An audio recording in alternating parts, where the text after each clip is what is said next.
G'day fellas and welcome to a casted game. Spawning in over on the west side of the map, playing as the Holy Roman Empire in the color red, we've got Hut. And on the south side of the map, playing as the Mongols in the color blue, we've got Puppy Paw. Ladies and gentlemen, welcome to the road to Red Bull Wololo Legacy. These two guys are fighting it out for that golden ticket. When I say fighting out for that golden ticket, well, there's really only one person who's fighting for it, and that is going to be Hut. For anybody who doesn't know, Hut still yet to qualify for that road to Red Bull Wololo, an incredible tournament. $300,000 worth of prizes for you Age of Empires 4 fans out there. And I tell you what, I'm incredibly excited to see what we've got, because already Puppy Paw, he's moved the gird down over onto the wood line, and it looks like we're going to have ourselves a bit of a weird opening here. I'm not gonna lie. Hold on a minute. He's got 190 gold, and now he's gone straight onto food. I'm assuming, I didn't see what happened in the beginning, but I'm assuming there might have been some issues with sheep. And speaking of sheep, obviously the map that we're on, Frisian Marshes, are known for its marshes, but also for its sheep. There are plenty of sheep out on this map. Take a look at Hut and see how he's doing, because he's going to be looking to try and pick up as many of them as possible. Doing a pretty decent job so far. Plenty of sheep out here. Let's talk a little bit about this matchup. For anybody who's been on the ladder once or twice, beautiful little town center monument right there. Anyone who's been on the ladder once or twice will know how damn difficult this matchup is. This is one of the worst matchups in the game. If I had to put a win percentage on this one, I would be saying like Holy Roman Empire, probably about a 40% chance to win in this matchup, and that's pretty low when you think about it. Now, obviously, there's caveats to that. There's certain maps that they're a little bit better on, but you know, in just your standard dry Arabia, if you just want to go for like your standard ranked pool, I would say that the Mongols have got a really good matchup against them, and that's even with the Mongols not being a super top tier civilization at the moment. Now, obviously, they have changed in the recent patch. We've seen the Gur that has been added to the Mongols, so now they start off with that Gur. It means you've got a little bit more of a flexible opening that you can go for. Now, Puppy Paw obviously hasn't gone for anything super crazy, anything out of the blue here, or anything out of the, yeah, I guess out of the blue that you could say, seeing as he's playing in blue. But, yeah, nothing too crazy. And he's just moved a couple of villages now over to wood. So, a very stock standard play style here. And this is kind of interesting, because typically what you would expect in this matchup is that Puppy Paw would be not looking to play this way. So, the Mongols get a huge bonus when they are aggressive. Obviously, they've got a lot of systems that encourage it, like the bounty system as an example. But they've also got access to double production, even in the Dark Age, with 180 stone at the moment. In the kitty, he could have afforded a couple of spears and looked to apply some pressure. We'll check over on Hut's side of the map and see whether he actually got a decent spawn that was good at rushing. And I'll be honest, that's a really good spot right here. Now, obviously, the main goal when you're looking to do these rushes are to try and get the outposts up so that you can deny resources. It's a really good spot right here. If you could have landed an outpost there. But by the same token, Hut, the kind of guy who's going to pull all of the villagers and look to try and kill your villager or your outpost. So he will get this up. So maybe Puppy Paw just looking to play things a little bit safer, a little bit more defensively. But the one thing that sort of scares me is, for anybody who doesn't know, so Puppy Paw's got a couple of options here. Option number one is that he just goes straight fast castle. And I feel like that's really dangerous, because number one, you're in this matchup, you're all about the relics. That's the big thing. It's all about the relics. He who controls the relics or the spice controls the world. Little Dune reference in there for you guys, but it's all going to be about the relics. And one of the big advantages that the Holy Roman Empire have got is that they have the ability to train prelates before they get to age 3, which means that they're going to be able to get out on the map and pick up those relics as soon as they age up. So I would expect that you will see a prelate moving out from Hut over towards this position, maybe even over here, look to snipe away some of those relics super early. Now, I would, if I'm Puppy Paw in this position, I would be tempted to say, you know what? Let's do a little bit of a horseman opening. I think that's going to be the best way, but it's going to be an archery range. A very curious decision for him going for an archery range here. But we'll watch and wait and see how it goes for him.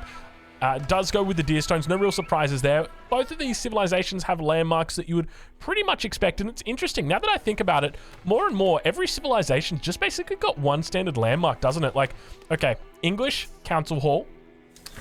The Rus, it's the, I was going to say, it's the Golden Gate. It is the Golden Gate. Aachen Chapel for the Holy Roman Empire. The Mongols, the deer stones.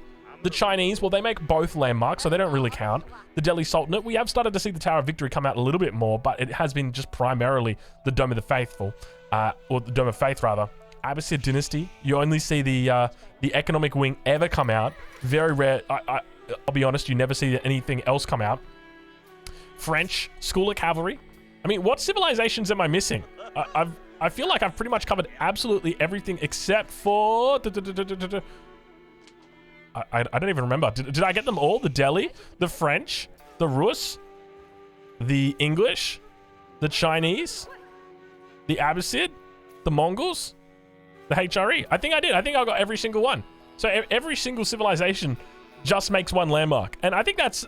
You know, there are niche circumstances where you can go for that second landmark. Like we do occasionally see Abbey of Kings coming out. We do occasionally see the trading, you know, the trading landmark for the Mongols, the Silver Tree. But it's very, very rare. And look at this. Puppy Paw going to be opening with Mangudai. Interesting. I didn't expect this at all, but now coming out with a bit of a response. Hutt going to be going into his own horseman. So we talked about this a bit earlier, expecting that we see horsemen coming out from Hutt, or from Puppy Paw rather, but it's going to be horsemen coming out from Hutt instead. He's still got not a lot of resources banked up just yet. We don't really see any indication of a castle age. Blacksmith is down on the south side. We do see +1 ranged armor is coming through as well for him. Now keep in mind, there's no way that there's a mine work at all behind this, though. Puppy Paw looking like he might be thinking a bit more about that castle age, though. So he has actually dropped down that stable. So look to do just a little bit of a Mangudai opening. Nothing too serious, nothing too crazy. But does get forced back off that gold. And now for the moment, Puppy Paw just looking to return back to base. Look at the horsemen coming out. Deerstone's moving into the middle of the map. Beautiful positioning on the Deerstones here. If he can get this down without being... oh my lord, Puppy Paw actually going ham on the Mangudai. This is impressive. The numbers here are looking kind of crazy. And look, he's going double production on the Mangudai as well. He's using all of that stone up. Do they buff the Mangudai and nobody told me? How many Mangudai you got out right now? He's got 7 Mangudai. Well, I guess realistically, Mangudai is actually pretty decent when you think about it, right? So let's think about it from the perspective of the Mongol player. What can kill you if you make Mangudai? How about spears? Well, yeah, spears do pretty well against cavalry. Yep, they do great, in fact, against cavalry. But are they ever going to catch you? 1.62 movement speed? No, they're not. Okay, what about men at arms? No, they'll never catch you. Okay, what about knights? Well, nope, they won't catch you. Even if you charge, you've still got the maneuver arrow as well as the Yam network, which will be buffing up the movement speed. And now Khan going to be coming in with the Mangudai. Villager number 1 might be going down here. Indeed it is. Second villager going to be going down as well. The Mangudai rush is here, baby. We are celebrating right now. We're taking our hats off. We're getting excited. We're seeing the Mangudai coming out for once in a while. The answer to the question is archers or horsemen. They're the main things. But in the meta that you are that we're seeing develop at the moment, archers are less and less common. It is all about the horseman, baby. The horseman spear combination, very, very strong. And as a result, even horsemen, unfortunately, they got fast movement speed. But I tell you what, I reckon the Mangudai would be able to outpace them very easily. Just simply because it's the Khan movement arrow, it outpaces the charge. And then the Yam network as well. But the arrow slit's going to be coming through now. It's going to be a little bit too late, but the repair going to be trying to get off here. He's going to be repairing out these or hitting down these villagers. Manages to get inside and keeps them alive for a little bit longer, doing a decent job on the backside. Puppy Paw going to be struggling here. He tries his best to keep this outpost alive. Unfortunately, the BGs are playing, but they're not playing loud enough for him. Mangudai going to be coming out looking to meet and greet, but unfortunately, the Mangudai's back home, going to get eaten up, and there's the horseman getting in onto it. Puppy Paw just going to be dashing away at the speed of light. How fast does he go? It says 1.62. I don't know why it says 1. Oh, it did attack speed arrow. A little bit of an interesting decision there. Does look like all of the villagers will go down from that outpost. A couple of units still remain here, but hey, Hutt's had a huge victory here. Villager count at the moment, 27 for Puppy Paw. Compare that over to a Hutt, who's on 28, so things not looking terrible for either of these players. But now these horsemen really coming out of the woodwork. Look at this, trying their best to chase it down, and the consequence of not having that Yam network nearby, you can see there's the Deerstones, looking to try and extend that aura out, but unfortunately not far enough, and he's made a lot of losses. With the Mangudai, the big thing is you want to try and get your numbers up. It's all about getting those numbers up. Age up's now coming through. Puppy Paw looking to drop down the Kurul. I was going to say the Kurultai. It's not the Kurultai. It's the Step Out. Over on the other side of the map, Hutt. Where's that age up for Hutt? It's nowhere to be seen. Is Hutt really playing a Dark Age 4 stable strategy right now? This is ludicrous. I mean, obviously, this works for the Holy Roman Empire because they go into knights. But at the same time, like, that's a lot of food when you think about it. Where's Hutt getting all these resources from? Oh, he's playing the Holy Roman Empire, Drongo. That's how they work. Deerstones have moved right outside the base of Hutt now. Going to be providing that aura. pretty much to the units of Hut. Obviously, that's not how it works, but you guys get what I'm saying. It's pretty deep in there. Horseman moving around, looking, going to be able to spot this one. Market coming down. With that market, you're most likely going to be seeing the prayer tent coming down shortly as well. Will most likely be on the Uvu, or at least under the town center, and then moved out to the Uvu. But he'll need to get out there sooner rather than later. It is all about getting it out there. I wouldn't even be surprised if he just looked to try and maybe drop down a second one or something like that. Really get out there on the map and start collecting as the Regnitz Cathedral does come down in the back of the base for Hut. So things definitely heating up in this game. I'm still so impressed that we saw Mangudai coming out. It was unfortunate that he looked to go into, I think it was the attack speed arrow instead of the maneuver arrow. I feel like the maneuver arrow is so much stronger because with the Mangudai, you basically get 4-shot by a horseman. If you take a look at the horseman does 10 damage. Well, that one doesn't. That one's torching something. It does 9 damage with 9 to ranged. So it does a total of 18 damage. So 4 shots are going to give you 72 damage. Now these guys have got 85 health. So make it 5 shots. They get 5 shot by a horseman. If you can afford to not, or if you can afford to take shots on those bad boys, well, I'll be honest, you probably can't. It is very painful to be taking any kind of shots on those guys. So you got to be very dangerous. I just realized that they speak Farsi, or like Dari, Hazaragi. I just heard him say Chimigi, which just means, what did you say? What is it? That's there you go, a little tidbit right there. It's been a while since I've seen the Mongols and specifically touched their Mangudai.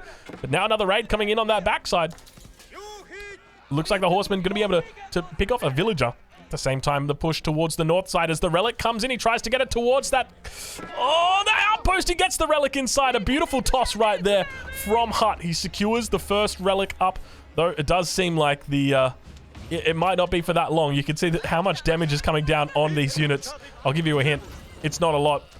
Never mind, emergency repairs is here, baby. He does the little blueprint trick. There you go, Blade 5555555 coming in strong right there with the blueprint trick. Absolutely beautiful. Extends the blueprint out, or extends the emergency repairs out to this outpost and then gets the heal off. Lovely. Ooh, jeez, I burped a little bit there. Lovely, marvelous, I love it. And now, more units moving out. Prayer tent is down. We don't actually see any production of shamans yet. Perhaps an oversight. Perhaps a small oversight. Look, oh my lord, look at the relics already getting picked up right now. Hut just being so cheeky, pulling them around the back of his base. I love the way that he plays. He's moving amazingly. Knights coming out though for him as well.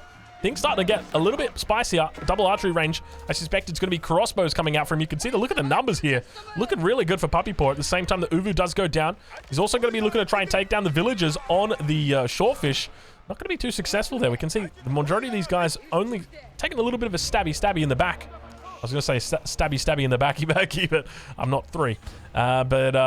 Yes, numbers looking pretty good for Puppy Paw at this point in time. We'll check in with the military counts. 13 military versus 7 for Hut. 7 going to be Hut's going to pull back 2 of these relics now, bringing them down towards the Regnitz. Now remember, the Regnitz doesn't give you the extra 200% gold for having, or rather the extra gold for having them inside the Regnitz. Rather, the Regnitz just gives all of your relics extra gold now. So you can see this one up here.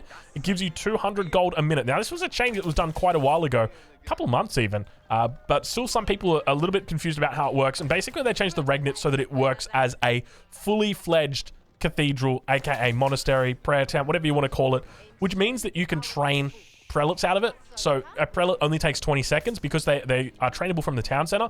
And so if you're training them, you don't want to, like, imagine if you had to wait 30 seconds for a prelate, no one would make it from the town center because it's 1.5 vills. That's too much. But if it, like one villager, you can convince someone to make a prelate. Like, oh, you're only losing 1 villager here.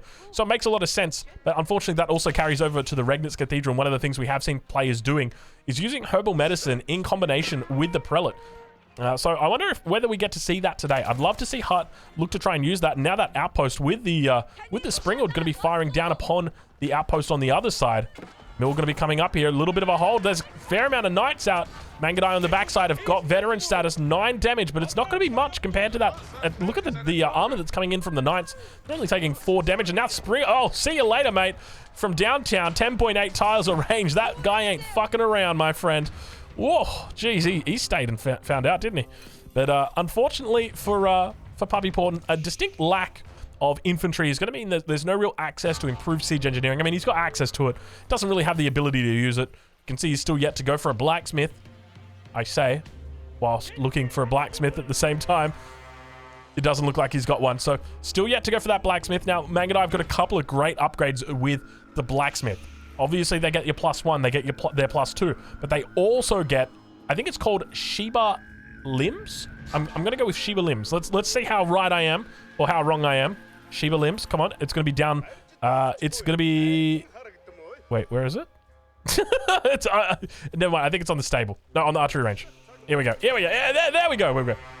Sia bow limbs. All right. I was kind of close. I was kind of close. I mean, it was at the stable or at the archery range rather than the blacksmith, so I'll deduct some points for that. But I got the limbs right, and I said Sheba because I'm thinking like Shiba Inu. It's Sia. It's like the Australian singer Chandelier. I'd sing it, but you guys know the rules about singing songs on this YouTube channel. So it increases the range damage of the Mangudai and the Khan by +1. Doesn't really seem like much, but when you remember how fast these guys fire, it starts to stack up. They've got 1.25 attack speed, which is pretty damn fast. Compare that to like a crossbow. This guy's got like a 2 attack speed, 2.12 attack speed. So these guys are firing almost twice as fast as the crossbow. So essentially, it's like double damage. You know when you're playing Hon and you pick up a double damage rune in the river? It's the exact same thing as that. But Mangudai numbers starting to look healthy. I'm liking the way that he's playing Mangudai and Lancer. It is a strong composition. We've seen it work before. I remember watching one specific game on Highview where it was very effective. And I'm confident that it can come out today. He leaves 700 gold on the gold mine back here. Moves the step redoubt over onto this eastern gold mine. And now the trench begins to be built. But once again, you know, we talk about trenches and building these outpost wars that we've got up. 4th relic still remaining, by the way. And there's a distinct lack of infantry, which means no infantry, no siege engineering improved coming through just yet. But let's have a look at Hut. Oh my lord, have a look at Hut. He is just going absolutely ham right now. Plenty of production back here, plenty of farms. Macro looking out, absolutely beautiful. And now more relics coming in for him. At least I say more relics, but I think he's only got 3 in the bag, and that's it. But hey, 3's pretty decent. Sacred Site victory is approaching, ladies and gentlemen. Get your timers out. We're at 17 minutes. I'm going to call it 27 minutes and 3 seconds. Let's go with that one. 27 minutes, 3 seconds. Get your timers out. Get your stopwatches out. We unfortunately don't have access to a Sacred Site timer because why would that be a relevant factor in a game that's got a win condition based on time? No, but we can see how many they've got captured just in case you couldn't see on the mini-map because it's kind of hard to miss. It's very easy to miss, I'll be honest. I'm surprised that this is the only tracker that they've got for Sacred Sites. I thought they'd probably have something bigger than this, but hey, it is what it is. Anyway, let's see what Hut is up to as he continues moving up. Oh, there they are, boys. There they are. Prelates coming out in numbers. Now, I want to see what other upgrades he's got in here. No Herbal Medicine, no Inspired Warriors. Now, Inspired Warriors was banned in the Road to Red Bull Wallalol tournament last week. But you guys remember that little not hot fix, but the small little balance patch that came through? It changed a couple things. Well, they fixed up Inspired Warriors. Specifically, they fixed up attack moving with the Prelate. So basically, if you attack move with the Prelate, you can be getting off like 1.5 times the inspirations that you would be able to do if you didn't attack move with them. So everyone was just attack moving their Prelates, and so they're like, hey, you can't do that anymore, please. Prelate's going to be moving forward. These guys now looking to heal up. They don't have much of their upgrades, but the spring loading placement's going to be coming through on these outposts. Now firing down upon the units below them. The crossbow is on the backside. Pretty decent little pocket that they've got here. Prelate's taking up the majority of that damage. Going to be able to repel the larger army here. And we can see that the lance is moving off down towards this south side. Just going to get picked off by the outposts. Plenty of range on those bad boys. And things not looking good right now for Puppy Paw. I mean, this is where it sort of gets difficult when you play into the HRE this way. I'm very confused why he didn't just play the standard way, because as I mentioned, you know, when it comes to a matchup like this where you've got the HRE, which are a civilization that is very focused around that castle age, and then you've got the Mongols, which are also focused around the castle age but have a great way to keep you from getting there. It's just a match made in heaven. Well, for the Mongols, not so much for the Holy Roman Empire. But how hard going to be moving towards the Sacred Site, intent on taking it down. You can see the Lancer numbers looking good for Puppy Paw. We'll ride on board with Puppy Paw and see how he's doing. 89 population at the moment, 56-33. Compare that over to Hut, who's on 94, 53-41. So things still pretty even, but the numbers here for for Hart are looking a little bit better, especially with regard to those crossbows. The fact that he's got so many damn crossbows out, if I can actually click them, there we go. He's got 16 crossbows. It should be enough to one-shot these knights. Let's see how he goes, though. Indeed, the first knight does go down. Prelate's going to be out inspiring as well on the Sacred Site, looking to try and take it out. The Sacred Timer going to be stopped, but not like we're going to be even tracking that Sacred Timer. Who cares? We can't see it, and Hart just going to be forcing away that position. Look at the absolute destruction right there. So what units right now does Puppy Paw even make? I mean, you can make spears, right? If you make spears, then the knights just run away and the crossbows kite. So I feel like that's out of the equation. You could make horsemen, but even if you do, the knights will screen for the crossbows and they will kite away. This is tough. This is... I mean, maybe mangonels and spears? Maybe that's the play. Maybe mangonels and spears. Let's see exactly what he goes, but for the most part, he's just going to be sticking with Lancers, and Mangudai doing a little bit of a runaround right now, trying his best to avoid any enemies. Look at this. This is very, very cute. The Mangudai just doing what they do best and shooting and scooting, baby. He's got the +2 ranged damage now coming through as well. We'll take a look and see whether it was Sihar Bow Limbs. I think that was what it was called. No, it wasn't. But you guys want to know something even cooler? You can get the upgraded version, +2 range damage, and it also... I mean, it just gives... It's an extra range damage. That's it. I remember increasing the range, but maybe I'm just thinking of the of the Rus. Yikes on the Deerstones. Deerstones go down. Not going to be, unfortunately, providing their... Rest in peace, little guy. Rest in peace. Yeah, so... I think I must be thinking of the Rus Horse Archer that get that extra bonus attack. Do you remember when they had 6.5 range? It was busted as all hell. All right, it looks like it finally did go down that landmark. And now looking to secure up the second Sacred Site, neutralizing that one. We don't even need a Sacred Site timer. Don't worry, guys. We're fine.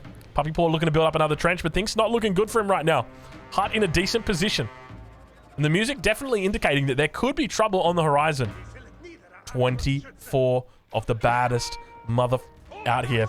It is... I love that I can't... I mean, I'm going to be honest with you guys. I got demonetized in a YouTube video earlier this month because I said I said a word that they thought was a swear word, which wasn't. It just sounded like it because I'm Australian. And now I'm scared to say anything bad.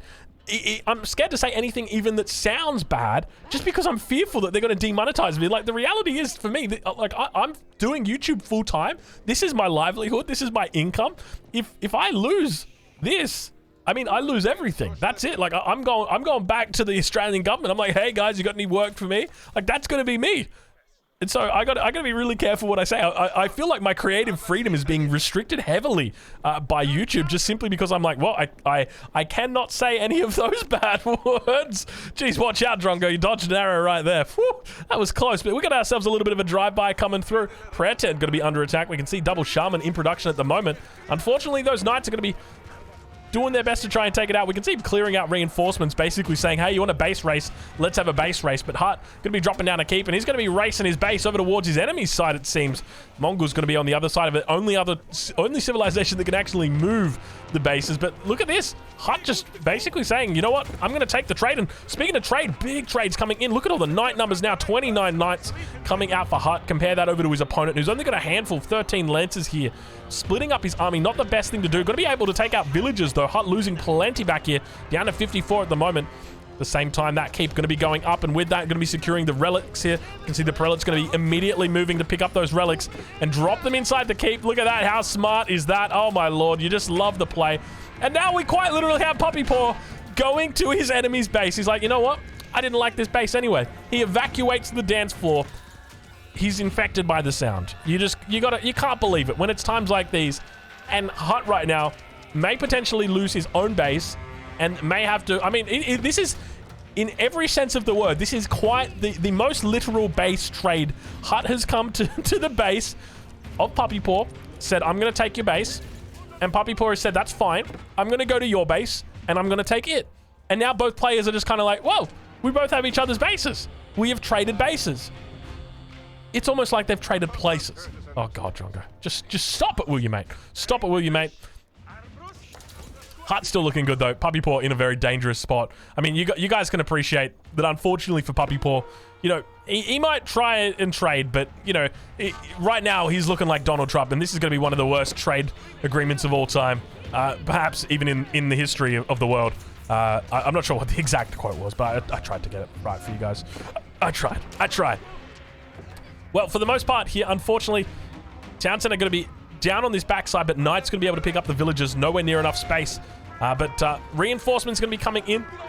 But Puppy Paw, unfortunately, we're right on board with him and see how he's doing. Villager count at the moment, 58 and 34 for military. Compare that to 35 and 71. Hut down on 35 villagers. So the villager count definitely not with Hut. The longer this game goes on, the longer Puppy Paw is able to survive, the more likely he's able to pull it back. But keep in mind, I guess we've got quite a few relics working for his opponent at the moment as well. He's got 4 relics in the bag, and every single one of those relics is one of these bad boy Regnitz Cathedral relics. You know, the pumped up version of them, the super good version? Those are the relics that we're talking about, baby.